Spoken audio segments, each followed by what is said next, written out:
is up, YouTube? My name is Mario, aka YouTube's greatest fat man, aka the Loot Box Hero here, bringing you the first of this kind of video on this channel. So this is a brand new series I'm doing over here on the channel. It's not a brand new series to me because I've been doing it for a while on the main channel, but I just feel like it's better suited for this channel than the main channel. So essentially this is a news roundup video. This is a video I want to do once a week. More than likely it'll probably be Fridays, but you know, as this is kind of a spur of the moment thing, so that's why it's going to be today. But yeah, so essentially what I do is I gather a bunch of news stories, video games, movies. Sometimes it's political, but usually it's media based, and I talk to you about it. I give you my angle, I tell you what's happening, give you my angle. That's what we do, you know. And so of course, if you want to continue getting more videos like this from me, like, comment, subscribe, hit the bell button, do all that stuff that YouTube requires you to do to continue getting videos from me, as well as follow me at twitter.com/rsmario128. Like my video, tweet, share the video, tweet, and I'll shout you out at the end of the video if I remember. Sometimes I forget. But yeah, this is a news roundup video. So essentially we have some pretty interesting news stories here today. We got some interesting stories for you today. We have an entire store, an entire GameStop staff quits on the day that Breath of the Tears of the Kingdom was coming out. So interesting.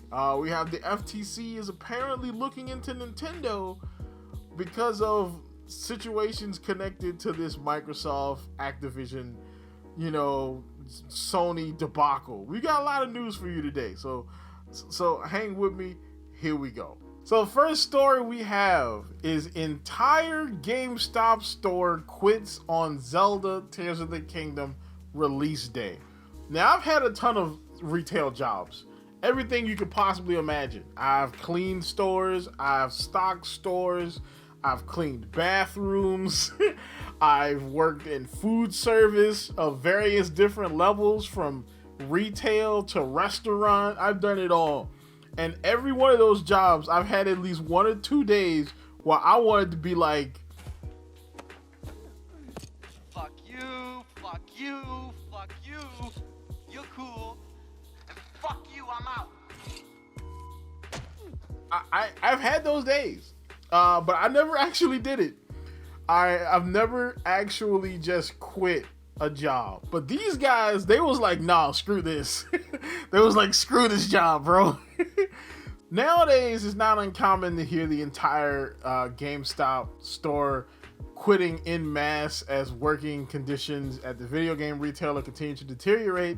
It's rarer to hear employees resigning the day of the biggest game of the year launches, but that's apparently what happened at the store in Michigan the day Tears of the Kingdom came out. And so a note was left on the door that said, unfortunately, due to poor working conditions, the staff at the Brighton GameStop have decided to resign effective immediately. A note reportedly posted outside the door read, management overworks, underpays, and underappreciates its frontline workers, sets unrealistic expectations, and consistently threatens termination for any employee that cannot exceed them. So basically retail. Basically retail. Retail in 2023. So yeah, that's pretty crazy. I think they did this more of a FU to the store and the company, depriving them of probably one of their biggest business days of the year. Which, hey, that's a way to do it. There's definitely a way to do it.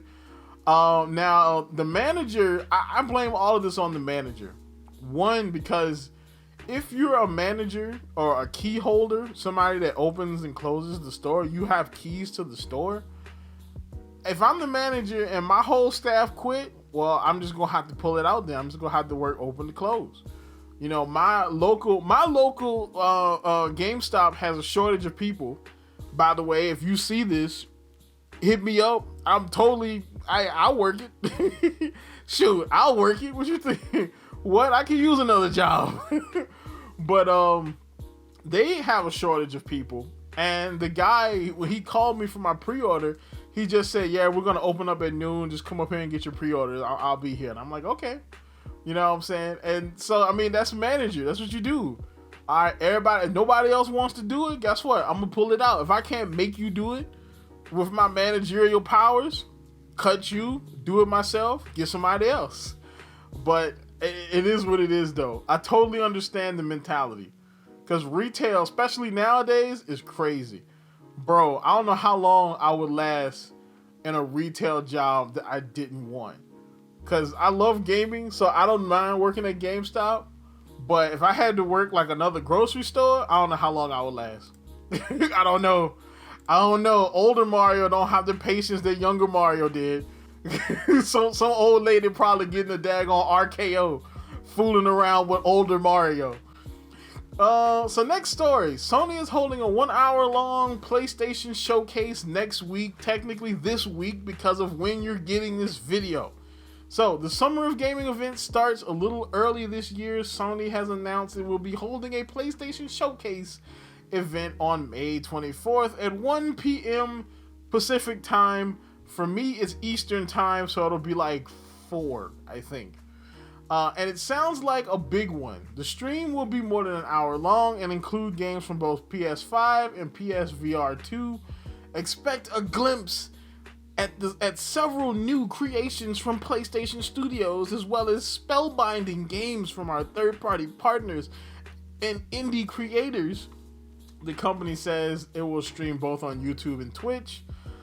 As for what to expect, Sony has a number of upcoming blockbusters, including superhero games like Spider-Man 2 and Wolverine.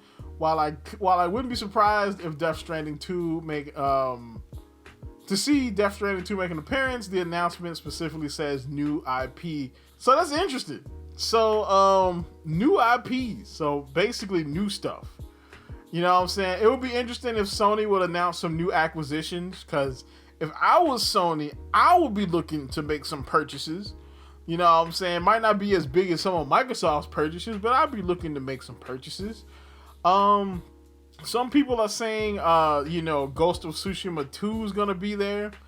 I have not heard anything about a Ghost of Tsushima 2. But I wouldn't be surprised if they didn't do it, because Ghost of Tsushima was freaking awesome. Speaking of freaking awesome, we have AEW Collision. So basically, if you don't know what AEW is, AEW is All Elite Wrestling. So it's a wrestling company that was started up by Cody Rhodes, aka the recent WrestleMania main eventer Cody Rhodes. So it was Cody Rhodes, the Young Bucks, Kenny Omega, and a man by the name of Tony Khan. And they started up AEW. And it's like it's a competitor for WWE. So far, it's been okay, but it's kind of goofy sometimes compared to WWE, because they really, really embrace the indie nature of some of the stuff that goes on, and it just comes across as kind of goofy. Lately, they've had a big controversy with CM Punk. Big surprise. I'm sorry if I'm a little fucking snippy. That's fine. I'm hurt and I'm old and I'm fucking tired. And I work with fucking children. So, that's been something. They've announced a new show, Collision, with WB Discovery. So that's going to be pretty interesting. So it starts June 17th live on TNT. And the rumor is it's going to be a brand split. So they're going to do, a Dynamite brand and a Collision brand for AEW. Personally, I don't think the roster is strong enough to pull that off, but maybe I'm wrong. Now, as far as the CM Punk controversy goes, well, a lot of people were assuming that Punk was going to come back at this show, because allegedly this show is going to be in Chicago. Punk has not been seen since he beat the crap out of the executive vice presidents at All Out, the pay-per-view. So, interesting, I look, AEW has been nothing but good drama, so I want to see what happens next. Literally, the behind-the-scenes drama is more fun than what they put on television sometimes. Speaking of fun, Overwatch 2 fans call for a boycott of the game in response to a big change in PvP. This discourse feels way louder than usual. No, it doesn't, because this is the only place I actually saw anything about it, was on .esports. So, of course, they have a Reddit post here where some pleb is like, are you sure you wish to uninstall Overwatch 2 and remove all the files? And it says, while many players feel Blizzard being forced to scrap the original plans for Overwatch 2 PvE campaign, including a skill tree and a much deeper experience than what players will now receive, others have had enough and are even calling for a boycott. Listen, everybody calls for boycotts nowadays. Everybody. Whenever a group of people gets mad, they ready to boycott something. That's just the way it goes. And usually they don't work unless, you're beer drinkers and you're boycotting Bud Light, then it costs them $6 billion. The hashtag boycott Overwatch appeared on Twitter this week, and in an Overwatch World Cup live stream chat today was filled with messages from players annoyed that the promise of Overwatch 2 has not been fulfilled and likely won't be. Personally, we don't care. Let me tell you something. We don't care. I don't care. All right, because look, I'm not even really into the PvP, and I wasn't thrilled about the PvP aspect when they announced it, like, in 2019 or whatever. But I just take those resources and give me better PvP. That's all I'll say. I am here for competitive PvP.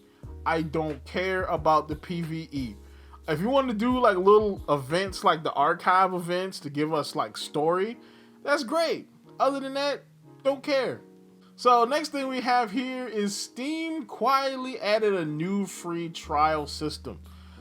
Starting with Dead Space Remake. So essentially, Steam is stealing features from PlayStation Plus, because we've had this on PlayStation Plus for a while, where you can get like little timed demos of games where you can play the game for 2 hours or whatever. So looks like Steam has quietly added a new feature, this time timed free trials. While once upon a time, like a week ago, getting a free trial of a game generally meant buying it out, trying it out, and then returning it to Steam before the 2-hour refund window closed, it appears that publishers will now be able to offer time-limited demos in more of a structured, formal way. The first game to make use of this feature is Dead Space Remake, or the remake of Dead Space, which you can play for an hour and a half, but I imagine more will follow.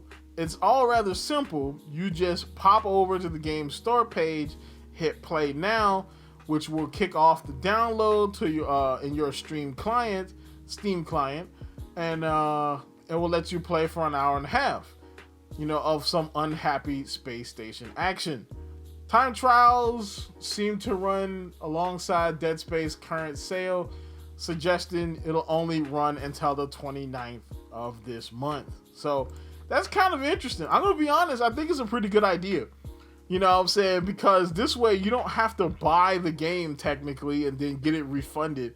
And I assume that all those buy refund things was probably a nightmare for, whoever is running Steam to process.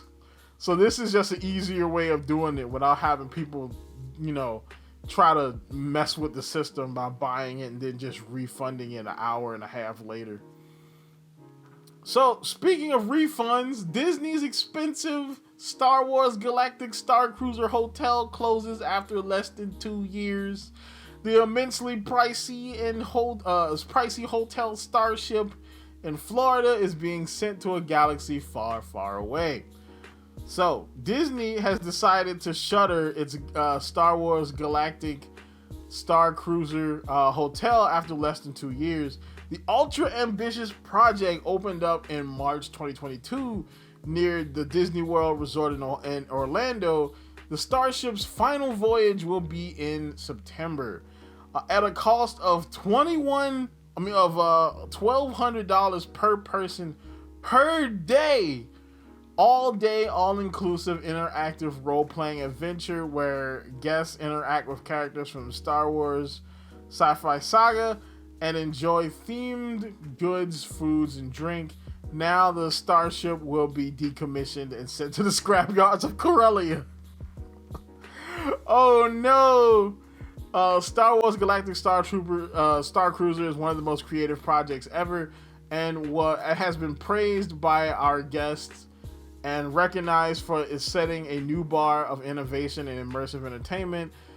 Disney said in a statement, "This premium boutique experience gave us the opportunity to try new things on a smaller scale of 100 rooms. And as we prepare for its final voyage, we will take what we've learned to create future experiences that can reach more of our guests and fans." The idea is very interesting, but $2,100? I mean, sorry, I don't know why I keep saying 21. $1,200 per person? Bro, like, Disney is a family resort. So usually, like, if you're going to Disney World, you know what I'm saying, you're going to take your kids, right? So it's going to be, imagine this. Imagine you're the typical American family. So husband, that's $1,200. I mean, wife, $1,200. That's $2,400. Kid 1 and kid 2, that's $4,800. So that's 5 G's for one day for your family. 5 G's. Do you know what I can do with $5,000? Not go there. Bro, bring the price down, man. Like, that's crazy. No wonder that jank got scuttled. All right, and the last thing for this video today, we have a very interesting story. So now on my previous, on the other channel, when I was doing this news show, I was covering what was going on between Sony and Microsoft and the whole Activision acquisition situation. And it was a roller coaster ride. You can check out those videos if you like. Timestamps are in there so you can find, I might do an omnibus or something like that. But now it's gotten even more interesting. So Nintendo got sucked into this because Microsoft signed a deal with Nintendo so that Nintendo can get Call of Duty for the next 10 years with parity on whatever console they happen to be doing at that time. So now the FTC wants to know more information about the 10-year Call of Duty deal with Nintendo. So now the FTC, the Federal Trade Commission of America, wants to see what's going on with Nintendo. Now this actually came out last month, but nothing has really come of it so far. So the U.S. Federal Trade Commission has said it wants more details regarding the deal between Microsoft and Nintendo on the 10-year Call of Duty deal for Nintendo platforms. Tweaktown reports that Federal Trade Commission has subpoenaed Steve Singer, Nintendo of America's Vice President of Publisher and Developer Relations, to deliver up 7 hours of testimony to the FTC complaint counsel. Mr. Singer was in charge of negotiating the deal between Microsoft and Nintendo. Now, Nintendo of America legal counsel alleges that FTC did not order the subpoena until it learned that Singer was the Nintendo executive responsible for the negotiations with Microsoft. The FTC asked for the identity of Nintendo's negotiator on March 16th and then served the subpoena on March 29th/30th. Both the identity and request of the subpoena serving were made after the case subpoena deadline on the 3rd. Nintendo of America legal counsel alleges the FTC did not order the subpoena until, why did they put it on there twice? That's weird. So yeah, this is interesting. Now, to me, this feels like somebody gave somebody a tip, because there will be no reason for the FTC to really look into this if they weren't looking for something. They weren't fishing for something. So for them asking specifically who negotiated the deal within Nintendo with Microsoft means there's something about Singer that they want to know. Because when they heard his name, they sent the subpoena. Now, I don't know much about Steve Singer. I don't know the guy. He's not one of those public-facing guys at Nintendo. Not like, say like, Doug Bowser or Reggie or anybody like that. But I looked up his, his LinkedIn, and under interests, you have Satya Nadella, who is the chairman and CEO of Microsoft. So there could be some connection there. I don't know. I'm not saying nothing. Everything is alleged. But maybe what they're saying is that Singer could have some connection to the CEO, and that this could be some sort of inside job.